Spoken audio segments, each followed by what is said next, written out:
Radhe Radhe guys, today we are going to start geography. First topic है तो हमारा solar system. Solar system के अंदर हम कुछ बेसिक चीज़ें जान लेते हैं। सबसे पहले सेलेस्टियल बॉडी क्या होती है। तो celestial body, the sun, the moon and all those object shining in the night sky are called celestial body. देखो, रात के समय जो ऑब्जेक्ट रहते हैं वो शाइन करते हैं, जैसे कि मून रहते हैं, स्टार्स रहते हैं, ये हमारी सेलेस्टियल बॉडी के अंदर आते हैं। और सन भी मीन्स दिन के समय चमकता है। मीन्स ऐसे हम सेलेस्टियल बॉडी उनको बोल सकते हैं जो दिन या रात के समय शाइन करते हैं। उन्हें जो शाइनिंग ऑब्जेक्ट होते हैं वो हमारी सेलेस्टियल बॉडी के अंदर आते हैं।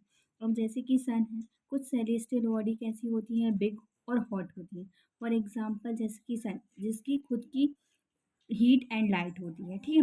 दे are known as star exam. और स्टार्स भी हमारे सेलेस्टियल बॉडी के अंदर आते हैं क्योंकि ये रात के समय चमकते हैं। और सन, जिसकी खुद की हीट और लाइट होती है। आपको ये सेलेस्टियल बॉडी बहुत अच्छे से समझ में आ गया हो। अब हम नेक्स्ट टॉपिक कॉन्स्टलेशन के बारे में जान लेते हैं।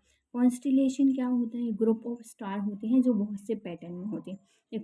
बहुत सारे जो group of stars means star का जो समूह होता है उसको हम कॉन्स्टलेशन बोल सकते हैं, जो बहुत सारे पैटर्न में होते हैं। जैसे एक एग्जाम्पल है उर्सा मेजर, ओरियन, कैसिपियोर, लियो मेजर। ये सारे उर्सा मेजर जिसको हम हिंदी में बोलते हैं सप्तऋषि स्टार, मीन्स इसके 7 स्टार्स होते हैं जो ग्रुप में होते हैं। इस टाइप का ये वो बनाता है।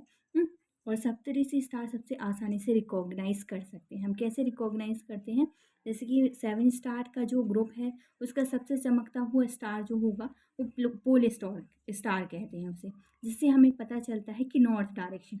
अब पहले के ज़माने में डायरेक्शन देखने के लिए कुछ वो क्या बोलते हैं उसको, डायरेक्शन देखने के लिए कंपास। हाँ, डायरेक्शन देखने के लिए कंपास नहीं होता था। तो हम क्या करते थे, जो उर्सा मेजर की हेल्प से क्या करते थे, ऑब्जर्व करते थे कि सबसे चमकता सबसे ब्राइटेस्ट स्टार कौन सा है। उसके बेस पर हमें ये पता चल जाता था कि नॉर्थ डायरेक्शन है, ठीक है। फिर उसके बेस पे नॉर्थ, साउथ, ईस्ट, वेस्ट हम रिकॉग्नाइज कर लेते थे इजीली। ये आपको अच्छे से समझ में आ गया कॉन्स्टलेशन। देन हम इसके बाद कुछ सेलेस्टियल बॉडी ऐसी भी होती हैं जिनकी ओन हीट एंड लाइट नहीं होती है। देखो अपन ने सन को पढ़ा था जिसकी खुद की हीट एंड लाइट होती है, पर कुछ ऐसी सेलेस्टियल बॉडी होती हैं जिनकी खुद की हीट और लाइट नहीं होती है। फॉर एग्जाम्पल जैसे प्लानिट, जिनकी खुद की हीट एंड लाइट नहीं होती है, वो सन के बेसिस पे सन की हेल्प से चमकते हैं, ठीक है। उन्हें प्लानिट कहते हैं, ठीक है। The word planet comes from Greek word. अब ये प्लानिट वर्ड कहाँ से आया, ग्रीक वर्ड से आया है, प्लांटिनिया से आया है, प्लानिटेसा, जिसका मीनिंग क्या होता है, वंडर। वंडर्स मीन्स क्या होते हैं, घूमते रहते हैं। मीन्स ये ग्रीक वर्ड है, प्लानिटिया से आया है, जिसका मीनिंग क्या होता है, वंडर्स। जो वंडर्स का मीनिंग होता है जो घूमते रहते हैं। और जनरली हमें पता है प्लानिट जो है रिवॉल्व कर रहे हैं सन के। अब अर्थ प्लानिट है, अर्थ प्लानिट है पता है, और मून अर्थ की सैटेलाइट होती है।